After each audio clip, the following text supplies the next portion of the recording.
वो जंगल हरा भरा था जिसमें रहने वाले सभी पक्षी बहुत खुश थे। कालू कौवा जो दूसरे जंगल से आया था वो हरा भरा जंगल देखकर बहुत खुश हो रहा था।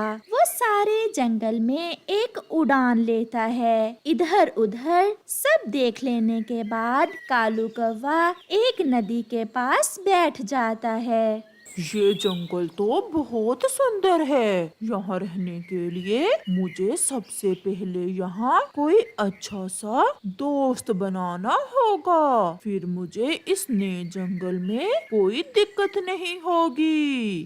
कौवा बैठा ऐसे सोच रहा था कि वहाँ रानो चिड़िया आ जाती है। सुंदर चिड़िया, मैं कालू कौवा हूँ। आज ही दूसरे जंगल से आया हूँ। मैंने बेरी के पेड़ पर अपना घोंसला भी बना लिया है। कालू कौवे, आप भी बहुत सुंदर हो। हम आपका इस नए जंगल में स्वागत करते हैं। मेरा यहाँ कोई दोस्त नहीं है। मैं किसी अच्छे दोस्त की तलाश में था। क्या आप मुझसे दोस्ती करोगी? हम सभी पक्षी यहाँ मिलजुल कर रहते हैं। आप मुझसे दोस्ती करना चाहते हैं, ये सुनकर मुझे बहुत खुशी हुई है। आज से हम दोनों दोस्त हैं। मेरा घर वो सामने वाले पेड़ पर है। क्या पक्का लकड़ियों का घर है या मेरे जैसा तिनकों का घोंसला? कौवे भैया, मेरा पक्का लकड़ियों का घर है। आप कल आ जाना। मैं आपको चाय भी पिलाऊंगी और अपना घर भी दिखाऊंगी। मैं कल जरूर आऊंगा। तो फिर कल से हम दोनों दोस्त भोजन लेने एक साथ ही जाया करेंगे। मैं कल इंतजार करूंगा आपका। फिर चिड़िया वहाँ से चली जाती है। कालू कौवा भी वहाँ से उड़ता है। रात हो जाती है और कालू कौवा अपने घोंसले में सो जाता है। दूसरे दिन कबूतर, जिसका घर कौवे के घोंसले से थोड़ी ही दूर था, वो कालू कौवे को सोए हुए देखता है। यहाँ पहले तो कोई घोंसला ना था। लगता है ये कौवा नया आया है इस जंगल में और मेरा नया पड़ोसी है। फिर कबूतर अपने घर से मिठाई लेता है और कालू कौवे की तरफ जाता है। उठो उठो कौवे, सुबह हो गई है। कालू कौवा उठ जाता है। मैं कल दूसरे जंगल से आया था। बहुत थका हुआ था। अब ठीक हूँ। वो सामने वाला घर मेरा है। वो पक्का घर? हाँ, वही। वो घर तो बहुत सुंदर है। हाँ, ये घर मेरे पिता ने बनाया था मेरे लिए। आप मेरे नए पड़ोसी हो। मैं आपके लिए कुछ मिठाई लाया था। ये मिठाई आप खा लें। आप तो बहुत अच्छे पड़ोसी हो। बिना कहे ही मेरे लिए मिठाई ले आए हो। मैंने दोस्ती करने में बहुत जल्दी की। उस कमजोर चिड़िया से मुझे क्या मिलेगा? कौवे, क्या सोच रहे हैं आप? नहीं, कुछ नहीं। मैं सोच रहा था कि मैं आपसे दोस्ती करना चाहता हूँ। हम पड़ोसी भी हैं और दोस्त भी। हम रोज मिला करेंगे। एक साथ नदी पर जाएंगे। फिर तो बहुत मजा आएगा। ऐसा कहते हुए कालू कौवा हंसने लग जाता है। फिर कबूतर वहाँ से चला जाता है और कालू कौवा मिठाई खाने लग जाता है। चिड़िया भी अपने घर से निकलती है। ठंड के मौसम में तेज धूप बहुत अच्छी लग रही थी। मैं पहले अपने दोस्त कालू कौवे की तरफ जाती हूँ। उसे भी अपने साथ लेकर फिर भोजन लेने जाऊंगी। ऐसा सोचते हुए चिड़िया कालू कौवे के घोंसले की तरफ जाती है। दोस्त चलें, मैं आपको लेने आई हूँ। दोस्त? कौन दोस्त? मैं तुम्हारा दोस्त नहीं हूँ। ये कैसा मजाक कर रहे हैं आप? कल नदी पर आपने खुद ही तो मुझसे दोस्ती की थी। मैं भूल गया था कि तुम एक चिड़िया हो। मुझे कुछ नहीं दे सकती हो तुम। मैंने अभी अभी कबूतर से दोस्ती कर ली है। ये देखो, कबूतर मुझे मिठाई दे कर गया है। तुम्हारे जैसे पक्षी किसी के दोस्त नहीं होते। तुम एक दुष्ट कौवे हो। ऐसा कहते हुए चिड़िया गुस्से में वहाँ से चली जाती है। बेइज्जती हो गई चिड़िया, कमजोर चिड़िया।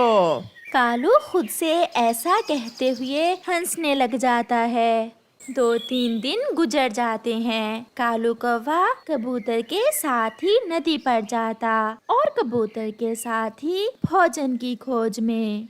यार कौवे, कल मैं अपनी बहन के पास जा रहा हूँ। मैं थोड़ी देर से आऊँगा। तुम शाम को मेरा भी भोजन लेते आना। हाँ हाँ, क्यों नहीं। मैं अपने दोस्त के लिए भोजन ले आऊँगा। फिर कबूतर अपनी बहन के पास और कालू कौवा जंगल में घूमने निकल जाता है। कालू कौवा उड़ते हुए जा रहा था कि उसे मीठे मीठे पके हुए अमरूदों की खुशबू आती है। कौवा खुशबू की दिशा में उड़ता है। वो अमरूदों के बाग में पहुंच जाता है। वहाँ एक तोता बैठा हुआ था। मिठू तोते, क्या ये अमरूदों का बाग आपका है? तो और क्या तुम्हारा है? देख नहीं रहे, मैं ही यहाँ बैठा हुआ हूँ। बहुत खुशबू आ रही है पके हुए अमरूदों की। मैं अभी थोड़े दिन पहले ही इस जंगल में आया हूँ। आपका घर कहाँ है? बेरी के पेड़ पर। मैं इसी बाग में ही रहता हूँ। जब भूख लगती है अमरूद खा लेता हूँ। बहुत मजे की जिंदगी गुजार रहा हूँ। मैंने बहुत जल्दी की दोस्ती करने में।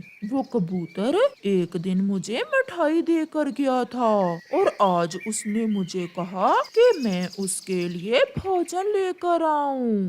मुझसे दोस्ती कर लो, मैं यहाँ बाग में अकेला ही बोर होता रहता हूँ। दोनों मिलकर अमरूद खाया करेंगे। तो फिर आज से तुम मेरे दोस्त। मेरा मिठू दोस्त कबूतर से कहीं अच्छा है।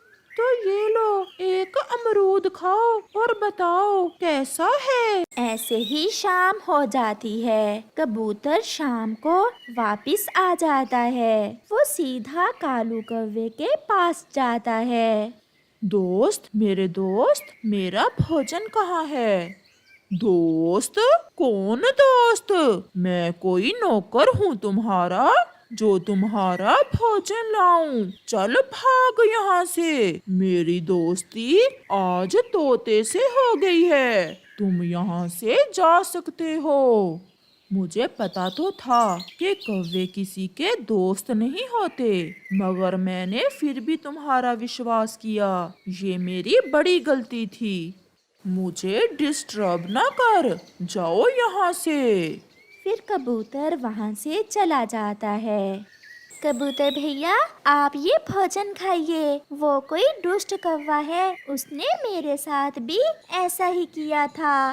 दूसरे दिन मुंह अंधेरे ही कालू कौवा अमरूदों के बाग में जाने की तैयारी करता है। वो अपने साथ एक टोकरी लेता है और उड़ता है।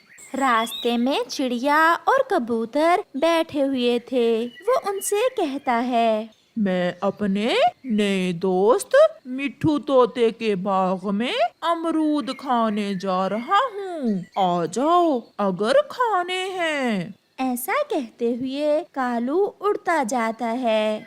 वो अमरूदों का बाग तो चील का है और ये मिठू का बोल रहा है। मिठू तोते ने जरूर इसे उल्लू बनाया होगा। अभी तक मेरा दोस्त मिठू नहीं आया। चलो मैं थोड़े से अमरूद तोड़ लेता हूँ अपने दोस्त के बाग से। फिर कालू अमरूद तोड़कर अपनी टोकरी भर लेता है और बैठकर मजे मजे से अमरूद खाने लगता है। पीछे से मिठू तोता चील को साथ लेकर आ जाता है। चील दी, नया चोर पकड़ा गया। अब मुझे जाने दें। मैंने तो आपका एक अमरूद चुराया था और 1 साल से आपका नौकर बनकर काम कर रहा हूँ। और इस दुष्ट कौवे ने तो सारा बाग ही खाली कर दिया है।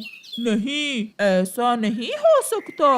मिट्ठू, तुमने मुझे धोखा दिया है। फिर चील कालू कौवे की खूब पिटाई करती है और उसे नौकर बनाकर उससे अपने खेत में काम करवाती है। नदी के पास अमरूदों के 2 पेड़ थे। बाहर का मौसम आने ही वाला था और वो दोनों पेड़ फल देने की तैयारी कर रहे थे।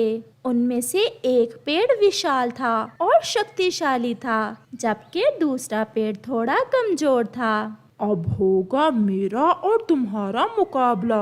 देखेंगे कि किस पर ज्यादा और मीठे मीठे अमरूद लगते हैं। मेरा किसी से कोई मुकाबला नहीं। जो मेरे भाग्य में होगा मुझे मिल जाएगा। डर गए? तुम्हारे लिए मुझसे डरना ही अच्छा है, क्योंकि तुम ठहरे एक कमजोर पेड़ और मैं विशाल और शक्तिशाली पेड़। सभी पक्षी मुझसे दोस्ती करेंगे, क्योंकि मैं बहुत जल्द उन्हें मीठे मीठे अमरूद जो देने वाला हूँ। जो पक्षी अपने घर से भोजन की खोज को निकलता, वो सबसे पहले उन दोनों पेड़ को देखने आता कि अभी फूलों से अमरूद बने हैं या नहीं। तोते भैया, बस कुछ ही दिनों बाद हमारे इन अमरूदों के पेड़ों पर अमरूद लग जाएंगे और फिर हमारी भोजन की चिंता खत्म हो जाएगी और हमें भोजन की खोज में घर से ज्यादा दूर भी नहीं जाना पड़ेगा। मेरे अमरूद बहुत मीठे होंगे, क्योंकि मैंने पूरी तैयारी कर रखी है और आप सब पक्षी खुश हो जाओगे मेरे अमरूद देखकर। विशाल पेड़ भैया, हम सब पक्षी आप दोनों पेड़ों को देखने इसीलिए तो आते हैं। हर रोज हम सब बड़ी बेसब्री से आपके अमरूद बनने का इंतजार कर रहे हैं। परंतु चिड़िया, वो जो मेरे साथ वाला पेड़ है वो तो इस बार तुम्हें अमरूद नहीं दे सकेगा, क्योंकि वो बहुत कमजोर है और उस पर फूल भी बहुत कम लगे हैं। इतना घमंड अच्छा नहीं होता दोस्त। समय बदलते देर नहीं लगती। मैं कमजोर हूँ तो क्या हुआ, हूँ तो मैं भी तुम्हारे जैसा ही अमरूद का पेड़। खबरदार, चुप कर जाओ। अगर फिर कभी खुद को मेरे जैसा पेड़ कहा तो उखाड़ कर रख दूंगा तुम्हें जड़ से। अरे अरे, आप तो ऐसे ही लड़ रहे हैं। जब फल लगेंगे तो देखा जाएगा। समय गुजरता गया और फिर एक दिन दोनों पेड़ों के फूलों से छोटे छोटे कच्चे अमरूद बन गए। वाह वाह विशाल पेड़ जी, आप पर तो बहुत ज्यादा कच्चे अमरूद लगे हुए हैं। जब ये सब पक जाएंगे तो क्या शान होगी आपकी, और हर कोई आपसे दोस्ती करना पसंद करेगा। और मेरे साथ वाले पेड़ को देखो जरा, इस पर बहुत थोड़े अमरूद हैं। थोड़े जरूर हैं, परंतु मेरे अमरूद तुमसे ज्यादा मीठे और स्वादिष्ट होंगे, क्योंकि मैं हर समय अपने मन को खुश रखता हूँ और आप हर समय दूसरों का बुरा ही सोचते रहते हो। कौवा दोनों की लड़ाई देखकर बहुत खुश होता है। वो थोड़ा और मसाला लगाता है। चुप कर जा ओ कमजोर पेड़। अगर हमारे बड़े पेड़ जी को गुस्सा आ गया तो छोड़ेगा नहीं तुम्हें। ऐसे वो कमजोर पेड़ डर के मारे चुप कर जाता है। चिड़िया और तोता भी वहाँ आ जाते हैं। अरे पेड़ जी, आप क्यों रो रहे हो? मेरा पड़ोसी हर समय मेरा मजाक बनाता है। मैं कमजोर हूँ तो इसमें मेरा क्या दोष है। आज फिर कौवा और विशाल पेड़ मिलकर मेरा मजाक बना रहे थे। आप चुप कर जाएं, कमजोर पेड़ जी। हम अभी जाकर विशाल पेड़ से पूछते हैं। विशाल पेड़ जी, आप अपने पड़ोसी से प्यार से क्यों नहीं रहते? इससे पहले कि पेड़ कुछ कहता, कौवा तुरंत बोलता है, चल भाग यहाँ से। कमजोर को कमजोर नहीं कहेंगे तो और क्या कहेंगे। तुम भी तो उस पेड़ जैसी ही हो छोटी और कमजोर चिड़िया, मैं शक्तिशाली हूँ, इससे बड़ा हूँ, फिर मैं क्यों ना घुमंड करूँ अपनी ताकत का, अपने फलों का, जो जलता है मुझसे जले। और हाँ चिड़िया और तोते, अगर तुमने भी मेरे साथ मिलकर उस कमजोर पेड़ का मजाक ना बनाया तो इस बार मैं अपना एक अमरूद भी तुम्हें नहीं दूंगा।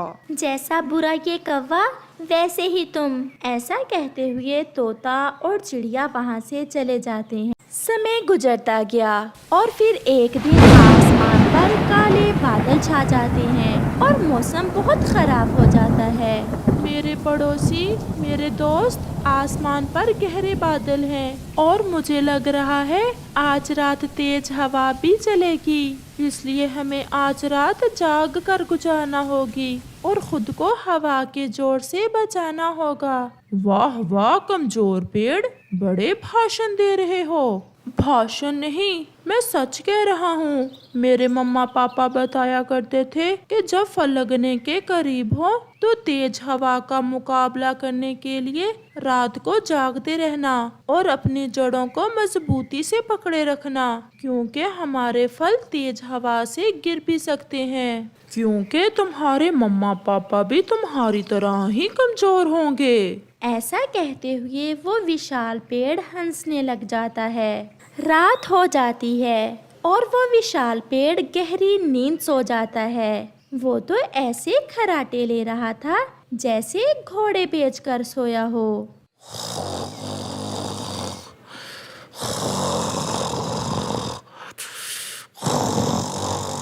परंतु उसका पड़ोसी कमजोर पेड़ जाग रहा था।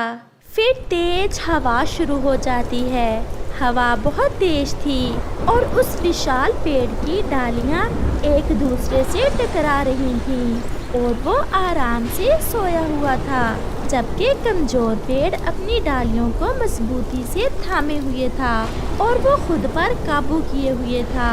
रात ऐसे ही गुजर जाती है और सुबह हो जाती है। उठो उठो पड़ोसी, देखो तुम्हें तुम्हारे घुमंड की सजा मिल चुकी है। आपके सारे ही अमरूद पकने से पहले ही गिर गए हैं। वो विशाल पेड़ भी उठ जाता है और अपने नीचे ढेर सारे कच्चे अमरूद देख वो बहुत दुखी हो जाता है।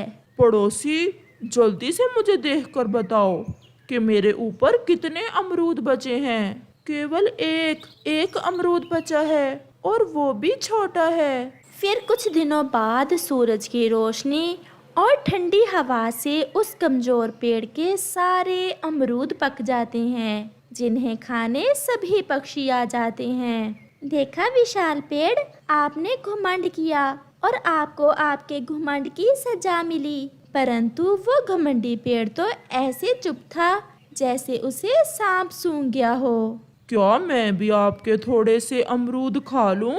कौवा ऐसे कहता है तो वो कमजोर पेड़ मुस्कुराने लग जाता है।